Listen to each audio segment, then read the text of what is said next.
What if I told you that right now, as you're sitting there, you're broadcasting a secret language? I mean, every time you cross your arms, or even just how you move your mouse.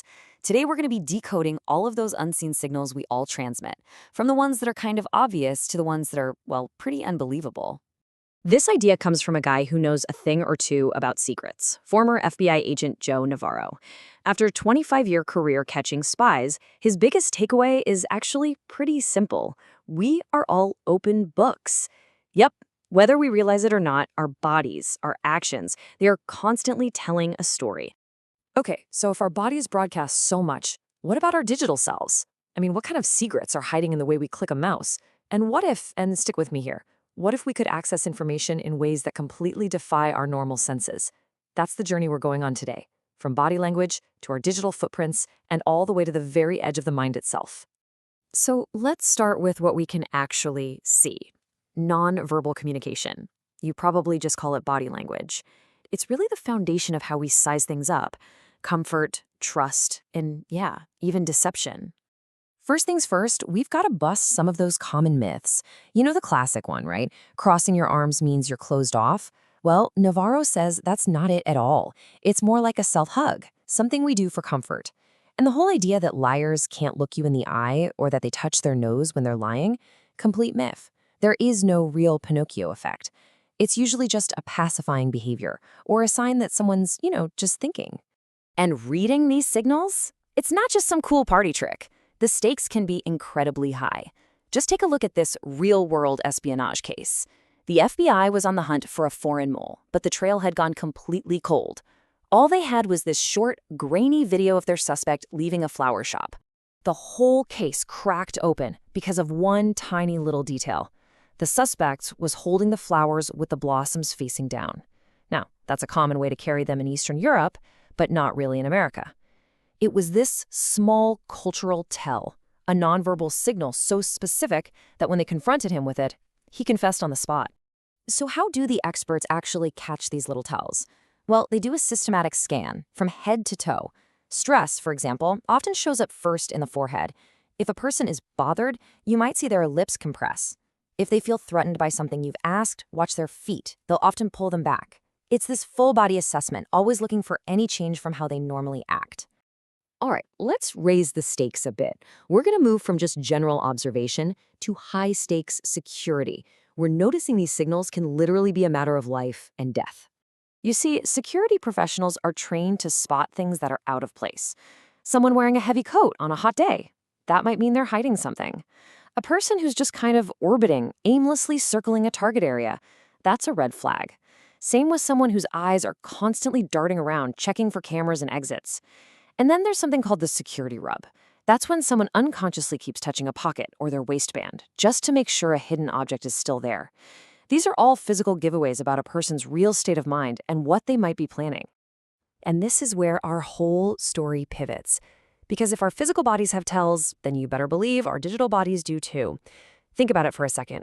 Nervously wringing your hands in the real world, that becomes a mouse hovering over the logout button online.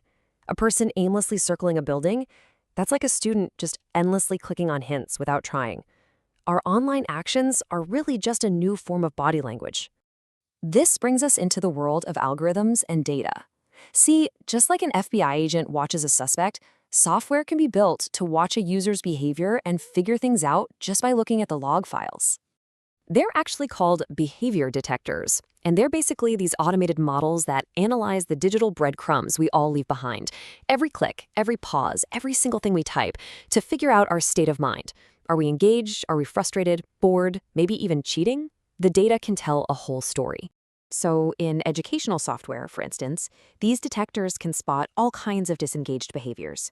You've got gaming the system, which is when a student just clicks through all the hints to get the answer without actually learning anything. Off-task is pretty obvious. They've paused to, talk to a friend. And then there's my personal favorite, WTF behavior, which of course stands for without thinking fastidiously. This is when a user is still clicking and interacting with the system, but in a way that has absolutely nothing to do with what they're supposed to be doing. And this example is it's perfect. Instead of solving a virtual disease outbreak, a group of students spent a full 30 minutes climbing a virtual tree to flush virtual bananas down a virtual toilet. I mean, you can't make this stuff up. It is the clearest possible digital signal of complete disengagement. Okay, so we've seen how we transmit information through our bodies and through our clicks. But what if the ultimate sensor isn't a camera or a log file, but our own mind?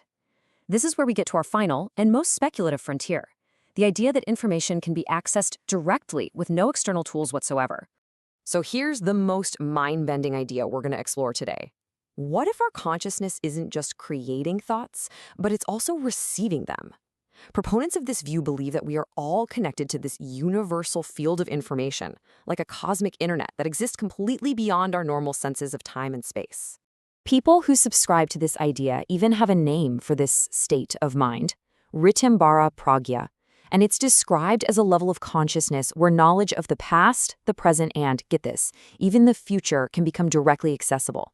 And believe it or not, there are even techniques that are claimed to help people get there. Proponents of something called remote viewing describe a process. First, you enter a really deep, quiet, meditative state. Then you just gently set your intention on a target, let's say an object hidden in a box somewhere. The key, they say, is to sense the information instead of trying to guess it. And with a lot of practice, you can learn to tell the difference between a true perception and your own mind just, making stuff up. So what do we do with all of this? I mean, we've just journeyed through 3 really different ways of decoding the unseen, from the super concrete all the way to the highly abstract.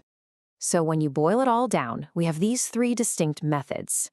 Nonverbal assessment reads the physical body, and the core skill there is observation. Then you've got behavior detection, which analyzes our digital footprints through analysis. And finally, there's the controversial practice of remote viewing, which claims to access a field of consciousness, and the core skill for that is intuition. 3 different sources of information, 3 very different core skills. So from meticulous observation to incredibly powerful algorithms and even these much more esoteric methods, we're developing some amazing tools for seeing what's normally unseen. And that leaves us with one final fascinating question. As we get better and better at decoding all of these hidden signals, what else are we going to find out about our world and about ourselves?